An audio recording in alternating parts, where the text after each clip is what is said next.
Bonjour les amis des oiseaux, donc je fais la suite des vidéos pour Merci Canariculteur. Alors voilà, comme vous savez, jusqu'à présent j'étais donc dans la phase de la mue, donc deux volières, une volière pour les mâles, une volière pour les femelles.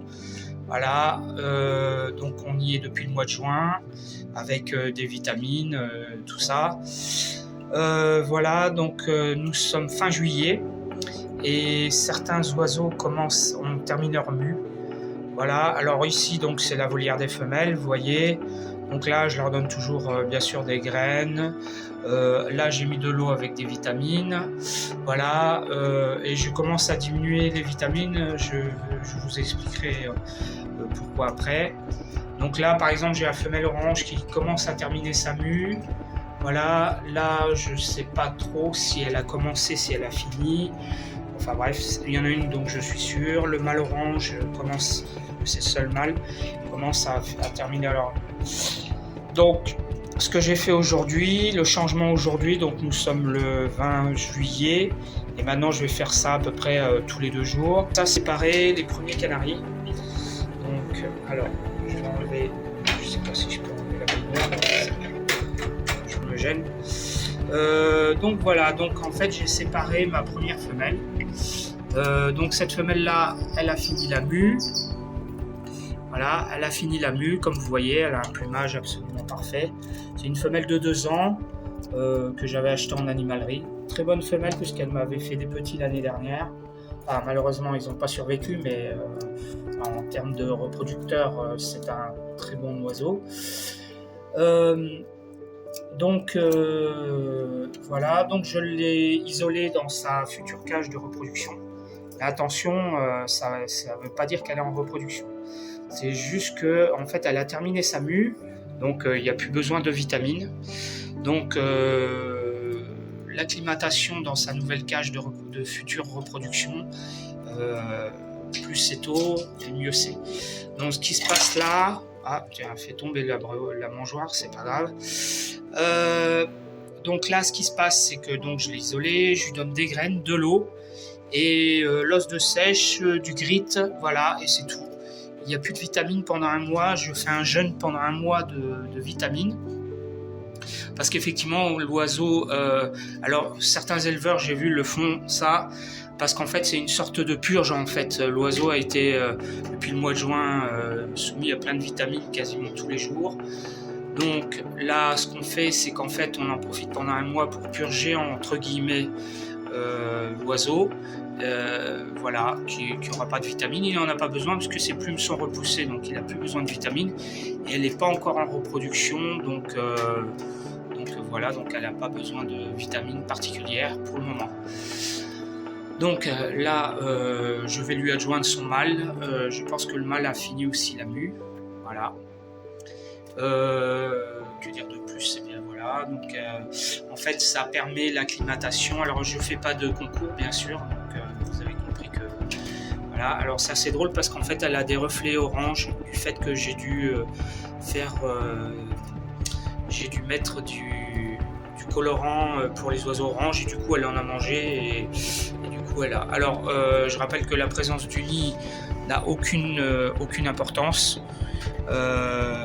C'est pas parce qu'il y a la présence du nid qu'elle va faire la reproduction. La présence du nid en fait est juste. Donc voilà les amis, pour ce qui concerne la première femelle en cage individuelle. Donc vous voyez que les autres cages je les prépare. Voilà. Alors pour ce qui concerne les nids, donc comme je vous ai dit, la présence du nid ne va pas déclencher la reproduction chez le canari, hein. Ce qui va déclencher, c'est la lumière. Alors, pour ce qui concerne le lierre que j'ai mis autour, plante artificielle, en fait, c'est pas du tout nécessaire pour les canaris, c'est juste une question esthétique. C'est-à-dire qu'un nid comme ça, je me suis rendu compte que c'était plus joli avec des plantes artificielles, vous voyez, que j'ai mis un peu partout. Voilà, même si ça s'amuse à les arracher, tant pis, c'est pas grave. C'est juste une question esthétique, voilà. Éventuellement, ça peut aussi un peu les aider, mais bon, c'est pas du tout nécessaire. Donc voilà, donc ma première femelle en cage individuelle. Voilà. Alors cette année, il y aura aussi un changement, c'est que cette fois-ci j'ai divisé ma pièce puisque j'ai un rideau. Et en fait ce rideau va me séparer les pièces en deux. Donc de ce côté-là, il y aura mes oiseaux qui le côté des canaris qui reproduiront au mois de janvier. Donc il y aura une lumière artificielle qui se mettra en route. Parce que je vous rappelle que c'est pas la présence des nids qui déclenche la reproduction chez le canari, mais c'est la longueur de la lumière. Donc là, pour ce qui concerne mes femelles qui seront là, je vais les mettre maintenant entre fin juillet et début août, au fur et à mesure que les mues sont finies.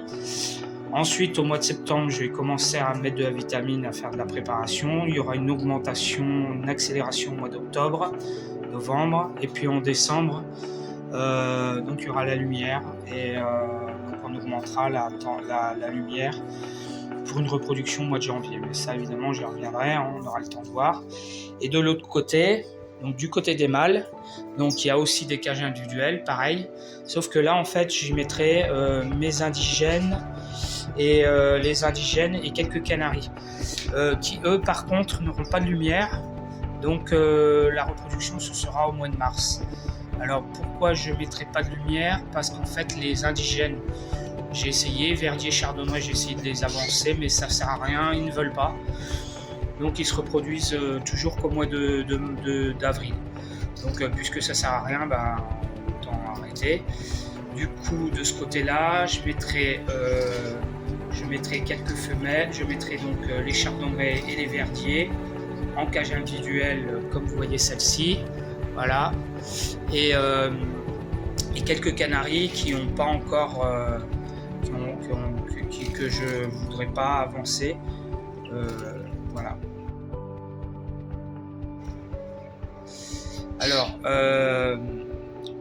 donc pourquoi quelques canaris? Parce que il faut toujours avoir des canaris en reproduction. Par exemple, si jamais vous avez des chardonnerets qui couvent, vaut mieux avoir toujours des canaris sous la main pour si jamais ça tourne mal. Et chez les chardonnerets, effectivement, il y a des chances que ça tourne mal. Voilà, donc que dire de plus? Donc là c'est la volière des mâles. Donc parmi la volière des mâles, vous avez le mâle qui est au-dessus, là, qui est accroché au-dessus. Là, lui, il a fini sa mue. Je pense que je vais le mettre avec la femelle jaune. Alors lui, il y a le petit jeune là, voilà, je ne sais pas s'il a fait ou s'il a... Lui, par contre, je le ferai par exemple reproduire au mois de mars parce qu'il est né au mois de mai, donc ça risque d'être un peu tôt. Le mâle qui est derrière, lui, frisé, je pense qu'il a fini sa mue. Voilà, donc il y en a quelques-uns qui ont fini leur mue. Du côté des chardonnerets et du côté des verdiers, alors ils sont en pleine mue par contre. Donc du coup là, je vais les laisser ici dans la grande volière parce que les canaris, eux, ils ont fini. J'y suis depuis le mois de juin. Par contre, les chardonnerets et verdiers, eux, ils sont en plein dedans. Donc ils n'auront pas fini avant début août, voire mi-août je pense. Donc voilà, je les laisse. Alors la femelle qui est toute déplumée, jaune là-bas, ça y est, ses plumes commencent enfin à repousser. Donc voilà, c'est le début, j'ai bon espoir que ça continue. Voilà, donc du côté de mes... Voilà, je vais essayer de mettre comme ça avec le chardonneret, voilà. Donc voilà, du côté de mes canaris mâles, ça suit son cours. Voilà, ça c'est le mâle jaune que je voulais mettre avec la femelle jaune, mais il n'a pas fini sa mue. Donc voilà, donc en fait certains, nous sommes fin juillet, certains ont fini leur mue, donc sont encore en plein milieu, mais globalement, voilà, ça a quand même, c'est sur la fin, on va dire. Voilà les amis, donc j'espère que cette vidéo vous aura plu. Je vous dis donc à la prochaine vidéo pour la suite. Voilà, il y aura plus d'oiseaux en cage individuelle et puis je vous montrerai ce que je fais pour la suite. À bientôt.